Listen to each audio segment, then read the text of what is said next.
I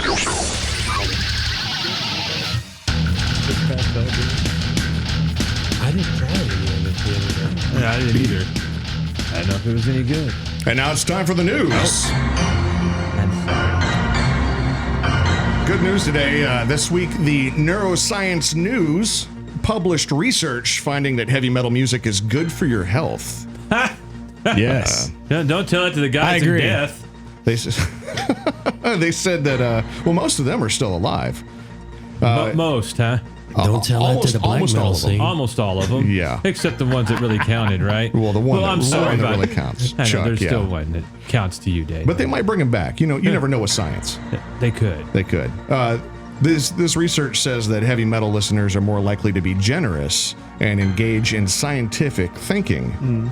I say we're working on an experiment here today. We are. Hold on. Big time. Here we go.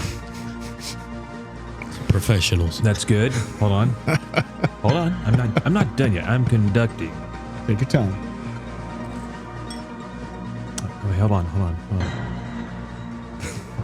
I feel smarter. I really do. Other studies have shown that listening to metal inspires more joy than anger. I don't know what fucking idiot came up with that. I want to kick the shit out of somebody. That's all I know. Motherfuckers. And if you want to get a degree in any of this research stuff about heavy metal, you can go to the University of Australia. They have a PhD program now, apparently, for... I bet that's a high-paying job. Good people. Hey, Dad! I'm sorry I pissed away all your money, but I got a PhD in metal. How well would that go over? I like welding and...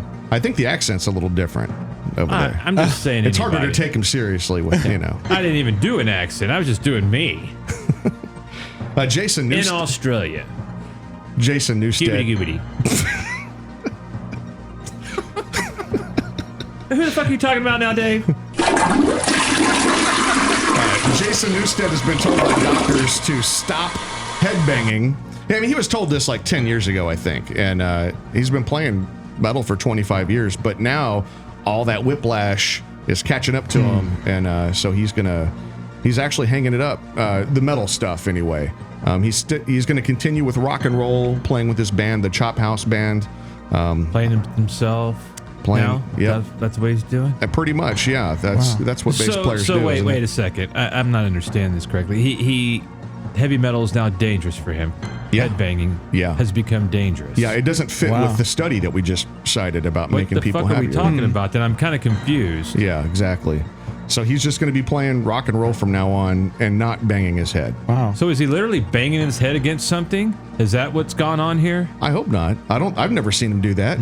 I mean, he is in the Rock and Roll Hall of Fame, so I think he's allowed to do that if he wants to. How did he get in the rock and roll? I did like the first Flotsam and Jetsam album, by the way. I thought it was really good. Yeah. And I liked all the other albums as well. He's played with Voivod. He's played with Ozzy. But it's Metallica got him in the Hall of Fame. And they didn't even want him in the band. He just got into the Hall of Fame just cuz? He just drove up. They let him. You buy tickets, you just get in. Hey, come on in. You play what? Bass? Fuck, we don't want that. Okay, come on in. No wonder you were late. Bass players. You guys know about the MegaCruise that was last week? They just so much fun. Docked back, and Sacred Reich played on the cruise, and as soon as they got off, they're out there playing again. We'll get back to them in a second, but that's the big tour with Megadeth, Anthrax, Lamb of God, Testament. Devil Driver would have been on that cruise, but apparently Des Ferrara's wife, Anastasia, came down with a little case of cancer. So sounds like something from Disney. Yeah, it's a good name. It's a good name. So hopefully she'll be all right. But it's like a cold though, right? I mean, just a little touch of cancer. Just a little bit. It's not a lot, just a little bit. Just a little bit. And it's okay. Go in the sauna and you sweat that shit out and be I hear if you work out, it helps out a little bit. You just get a little sweat going. Well, tell that to Eddie Van Halen because his cancer's back. He used to have some kind of mouth cancer and it's moved down into his throat. He's been in remission for well over a decade. And so now he's receiving treatment in Germany.